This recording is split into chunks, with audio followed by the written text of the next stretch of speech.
We make things.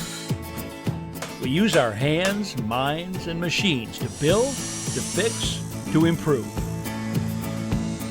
We're known as do-it-yourselfers, home improvement fans, fix-it fanatics, inventors. At our core, though, we're all makers. So let's jump in and make something. Hi, I'm Ron Hazelton. If you're thinking about building a wall, you'll almost certainly be working with drywall or wallboard. Putting up this material using an adhesive allows you to use fewer fasteners and creates a wall with improved sound deadening that's also amazingly airtight. Ever thought about changing a standard interior entryway into a graceful curved archway? Well, here's a kit that makes it surprisingly quick and easy. You'll have to see it to believe it. Whether used as a rotating shelf for condiments or as a means of sharing a communal meal, the Lazy Susan has been around since the 18th century. Now you can make your own. I'll show you how. Most homes built in the last 50 years rely on drywall for interior wall construction. Over time, these walls may develop what are called nail pops, unsightly bumps or bulges that can be a real eyesore. Nail pops can occur whether wallboard is attached with nails or screws. It's caused by framing lumber drying out and shrinking after construction is completed, sometimes leaving a small gap between the framing and the backside of the drywall. An inadvertent bump or even the sudden change in air pressure from a slamming door can cause the wallboard to move, pushing the fastener head outward. Applying drywall adhesive before installing wallboard can prevent nail pops from happening. When using a drywall adhesive, trim the cartridge nozzle to create an opening of between 1/4 and 3/8 of an inch. Then puncture the inner seal. Apply an even bead of adhesive to the center of the wall studs.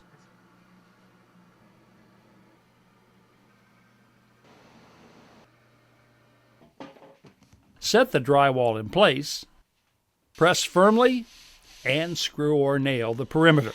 In addition to eliminating nail pops, there are other advantages to using a drywall adhesive. Wallboard that's installed this way often requires fasteners only around the perimeter, whereas drywall put up with just screws or nails calls for several additional fasteners in the center or field.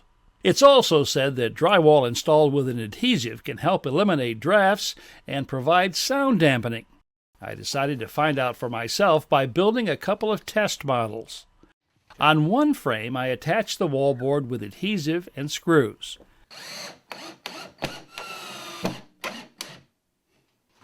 And on the other, I used only screws. Then I connected a hose from the exhaust port on my shop vac to the back of the test modules and began forcing air inside. On the screw-only prop, it was clear to see that there was considerable leakage at the edges of the wallboard. While on the screw and adhesive frame, there was virtually no evidence of escaping air. Then I subjected both units to the tom-tom test. It was clear to me that there was much less sound transmission on the frame with the adhesive.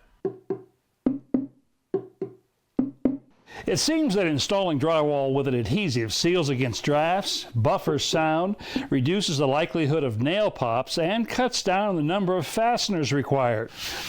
All good reasons to consider this approach the next time you're putting up a wall.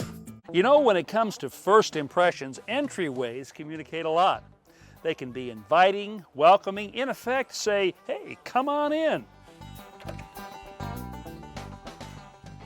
Here, inside the foyer, I've got a second chance to make a first impression.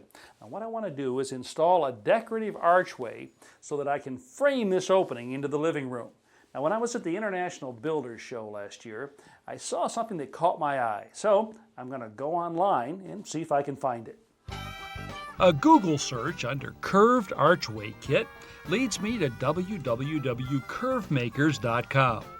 After a little bit of exploration around their website, I find what I'm looking for. So I place my order. A few weeks later, I get the word that the kit is on its way. So I go to work preparing the opening. The first step is removing the existing casings and jamb. To keep from damaging the surrounding wall, I first cut through the paint and caulk with a utility knife. Now, I like this style knife for the job because I can simply break away a dull blade, exposing a fresh cutting edge. For this job, no question about it, sharp is better. To keep from crushing or breaking the wallboard, I drive a wide putty knife behind the casing. Tap in this flat, spoon-shaped bar and pry the trim gently away. Once I've opened up a gap, I switch to this type of pry bar, which gives me more leverage and movement.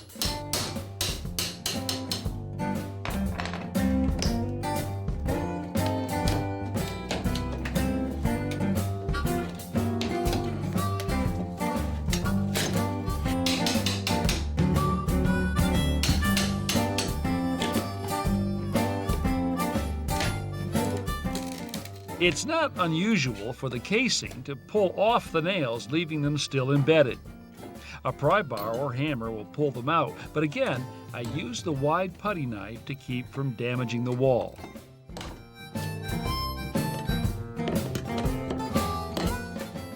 Typically, the door frame or jamb is nailed into the framing at several points.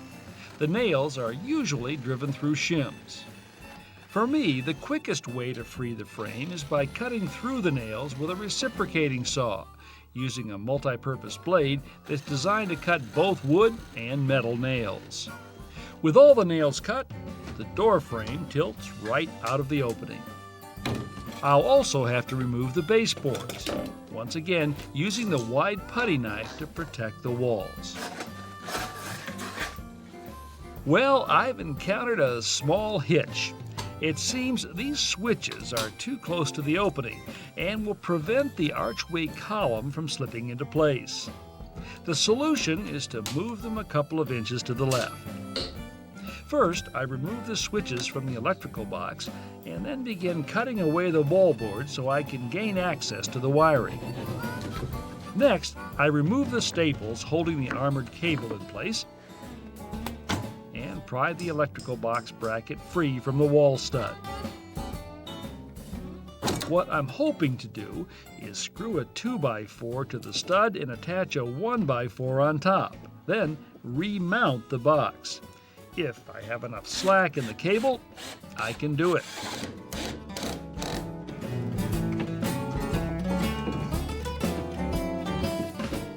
It works.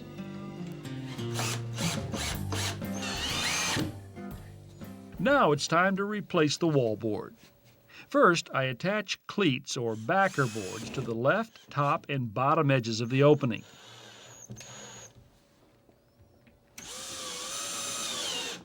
Then, using 80 grit sandpaper, I create a small bevel around the opening and on the edge of the patch. Then attach the drywall with several screws. This technique stabilizes the joint and, along with the bevel, will allow me to make a completely flush repair without the need for tape.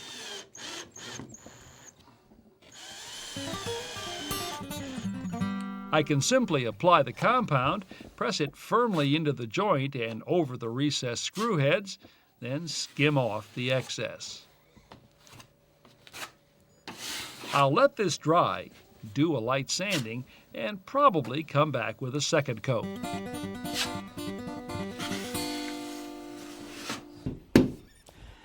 Well, once I get a coat of paint on that, you'll never know I was inside that wall. Now, chances are you won't have to relocate an electrical switch if you decide to put in an archway. But you know what I found? More often than not, I do run into some kind of little problem, some detour. And as you can see, it's just not that big a deal to handle it. Well, I'm going to grab my archway. Now, it's time to bring in the new archway and get the opening ready to receive it.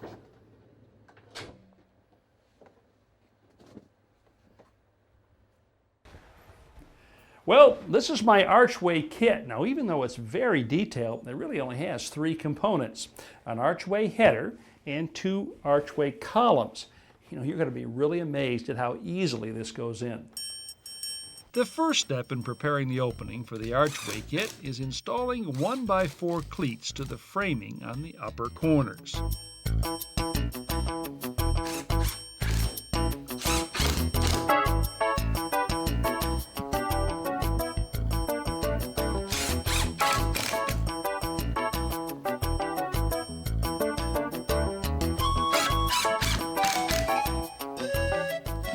Once they're in place, I attach wallboard using drywall screws.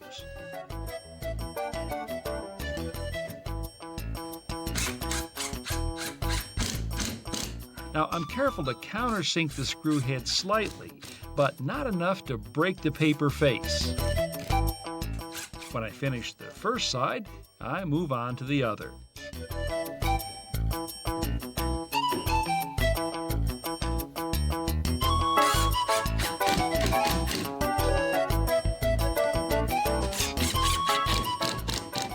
Now I put the columns into place temporarily and set a cardboard template that comes with the kit on top. With a marker, I trace the template outline onto the wallboard.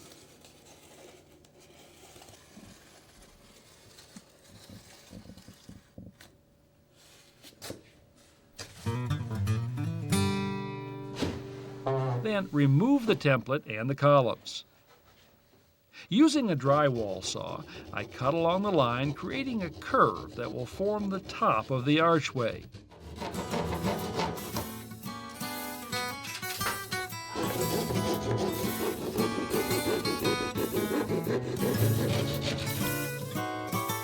Finally, I apply joint compound to the seams and skim off the excess.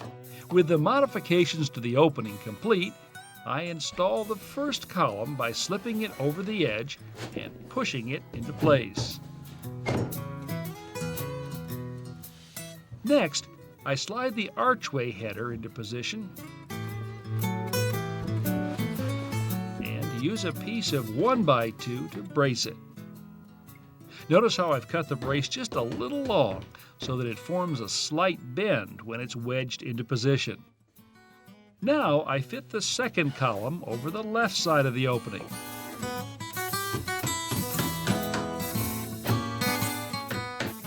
Check both columns for plumb, then lower the header so that it's resting on top of the columns.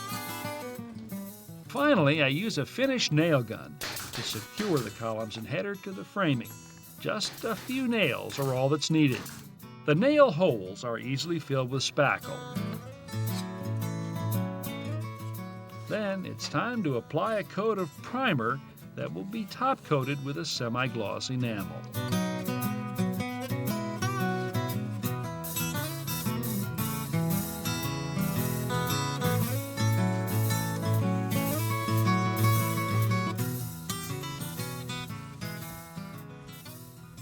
You know, I think the word elegant is often overused, but in this case, I believe it applies.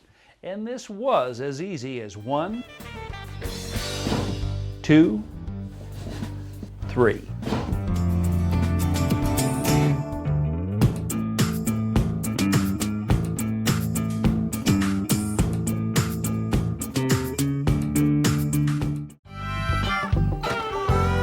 I can never have enough counter space or cabinet space. How about you?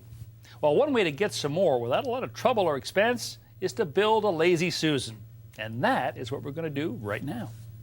Very simple. We're going to start with a couple of wooden squares like this. This is 3/4 inch birch plywood. On top of that, we're going to put one of these bearings. We'll mount this on top of the base, put the turntable on top. Of course, these will be cut into circles first. Simple project, great results, so let's start. Now we'll be using a jigsaw to cut those squares into circles, and well, we could do this by hand, but sort of following a line around there, but you know what, I can never really get a really clean circle that way. So what I want to do is make up a circle cutting jig for the jigsaw.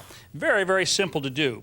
I'm going to make it out of this material right here. This is a 1/4 inch tempered hardboard, and we'll start by clamping this to the workbench. Then I'm going to take a square and draw myself a line, just like that. Now we'll take the jigsaw and cut right down the line to that mark. Now what I want to do is attach this circle cutting template to the bottom of our jigsaw temporarily while we cut this circle. And the best way to do that, I believe, is going to be to use some of this double stick carpet tape. Now, we'll take the jigsaw, place it in this groove that we cut earlier, stick it right onto our template. Next, I set the assembly on the wooden blank with the jigsaw blade touching the edge. Then drive in a small nail as a pivot point and get ready to cut. All I've got to do now is move the saw in a circle, and we should have a pretty accurate disc here. The cutting platform I'm using here is 3 pieces of plywood bound together and to my workbench with double stick tape. But anyway, there we go. Perfect circle. Next, I repeat the process to cut a smaller circle for the base of the Lazy Susan. Now we are going to turn plywood into something that looks like solid wood by using a material called wooden edge banding. This is it right here. It actually is a strip of solid wood, very, very thin, with a hot melt adhesive on the back of it. And it couldn't be simpler to use. In fact, all you need is the edge banding and a regular iron. We'll lay this in position, just kind of make sure that it's centered over the edge. The iron is on hot. Now, as we apply heat to the face of the tape, we're softening up that hot melt glue on the back. And we want to use a lot of pressure on the iron right here, but I don't usually rely just on the iron. I like to take a roller like this. This is a laminate roller, and just come over on top of it just to make sure that that gets pressed down very securely. When I finally come around to the starting point, I overlap the edging on top of itself. Then make a diagonal cut through both layers, leaving a nice clean joint. Now this is that bearing that we're going to be using. We want to make sure that we mount this exactly in the center of the base. This is actually a center finding tool right here. And you'll notice that these lines are all crossing at one point. That's the center of the circle right there. Now I can take the bearing and just pretty much by eye now place it in the center. And then we can attach this with some pan head screws. Next, we rotate the other side of the bearing a few degrees, pass an awl through one of the mounting holes, make a starter mark on the wood, and drill a 1/2-inch hole all the way through. This is our bottom. Now we set the base in place, bottom side up, and rotate it until the hole we just drilled lines up with a mounting hole on the bearing plate. Then we insert the screws that will attach the bearing plate to the top. We repeat the process for all 4 holes of the plate. And finally, I apply these 4 self-adhesive plastic feet, which will keep our Lazy Susan stable on any surface. Well, here it is, our Lazy Susan. Now, why do you think they call it Lazy Susan? Why not Lazy Larry or Lazy Ron? Well, whatever you call it, it's bound to give you more storage space.